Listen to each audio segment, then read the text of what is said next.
Hello. आज हम बात करेंगे लेव बायस्की के बारे में।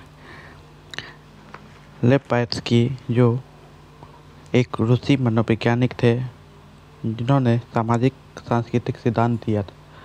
बायस्की ने सामाजिक सांस्कृतिक सिद्धांत दिया था जिसमें 3 प्रकार की अवधारणाएं दी। अधिक जानकार, दूसरी मचान पार या आधारभूत सहायता, तीसरा समव्यवस्थित विकास का क्षेत्र ZDP। बायस्की के अनुसार बच्चे अपने कार्य को दिशा देने के लिए खुद बोलते हैं। लेव बायस्की के अनुसार सामाजिक सांस्कृतिक सिद्धांत में बालक के संज्ञानात्मक विकास पर आधारित होता है। सामाजिक सांस्कृतिक सिद्धांत में बच्चे सामाजिक सांस्कृतिक परिवेश में बड़े होते हैं। इसलिए संज्ञानात्मक विकास में इनकी महत्वपूर्ण भूमिका होती है। सामाजिक सांस्कृतिक सिद्धांत में विकास सीधे सामाजिक संपर्क में होता है।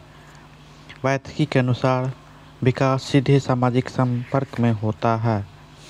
संज्ञानात्मक विकास के संवर्धन के लिए बायस्की ने सांस्कृतिक उपकरणों के प्रयोग की अनुशंसा की।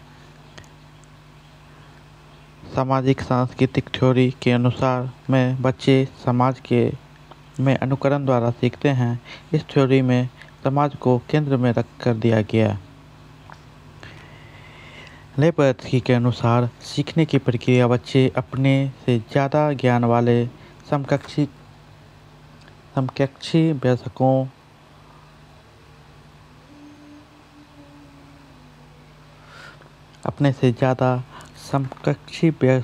वयस्कों से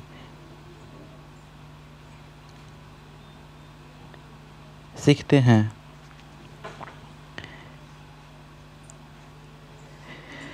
लेव बायस्की के अनुसार सीखने की प्रक्रिया बच्चे अपने से ज़्यादा ज्ञान वाले समकक्षी वयस्कों के साथ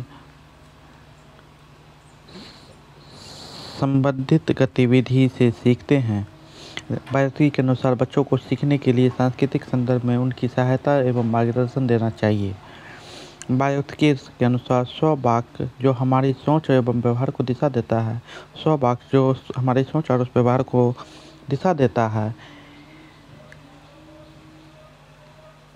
निश्चित निधि संवाद कहलाता है और उसे प्रोत्साहित करना चाहिए।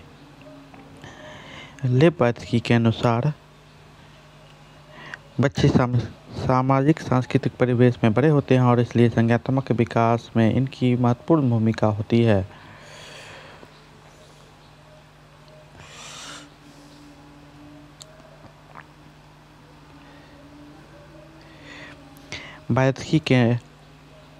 लेव बायस्की को सामाजिक रचनावादी सैद्धांतिक के रूप में भी जाना जाता है।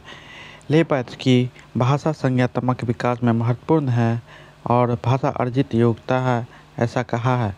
लेव बायस्की के अनुसार भाषा संज्ञानात्मक विकास में महत्वपूर्ण है एवं भाषा अर्जित योग्यता है। बायस्की के अनुसार सांस्कृतिक परिवेश का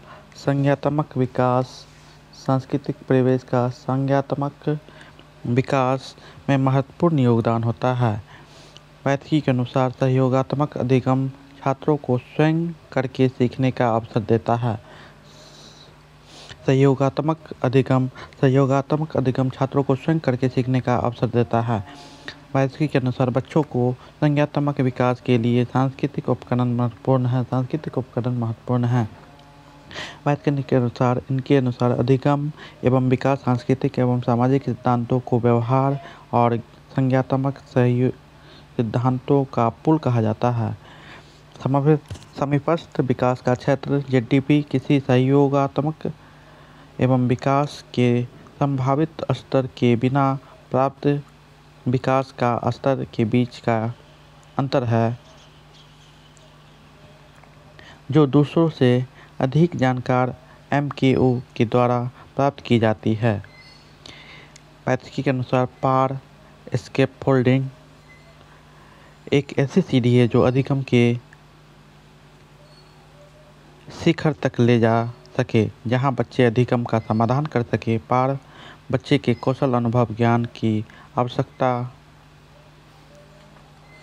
होती है। वात्स्की के अनुसार बच्चों को सीखने में सक्षम बनाता है एवं संवाद एवं अंतःक्रिया बच्चे की भाषिक विकास में महत्वपूर्ण भूमिका निभाते हैं।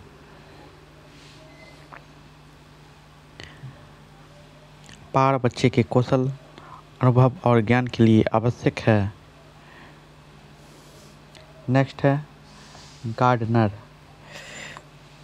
हावर्ड गार्डनर, जिन्होंने बुद्धि का सिद्धांत दिया था और 1983 में इस 8 प्रकार के बुद्धि का सिद्धांत दिया था, जिसमें हावर्ड गार्डनर के विभिन्न बुद्धि के सिद्धांतों को हम शरीर व वस्तुओं दोनों की कुशलतापूर्वक उपयोग करने की क्षमता को शारीरिक गति संवेदनात्मक बुद्धि कहते हैं। शारीरिक गति बुद्धि में एथलीट, नर्तक, सर्जन, शिल्पकार इत्यादि आते हैं।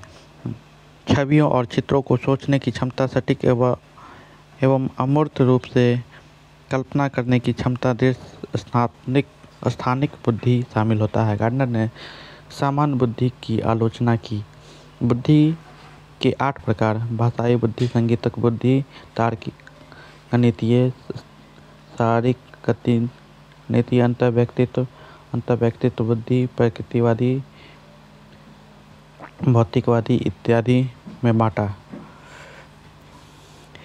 गार्डनर ने स्पष्ट कहा कि बुद्धि का स्वरूप एकांकी न होकर बहुकारक होता है। बुद्धि केवल प्रतिभाएं हैं जो पूर्ण रूप से बुद्धि में विद्यमान होती है।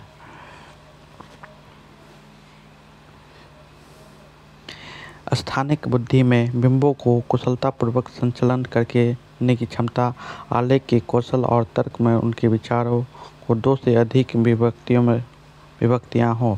तार्किक गणितीय बुद्धि की क्षमताओं में पूर्व ज्ञान के आधार पर वर्गीकरण, पैटर्न पहचानना, विचारों के बीच संबंध बनाना शामिल है।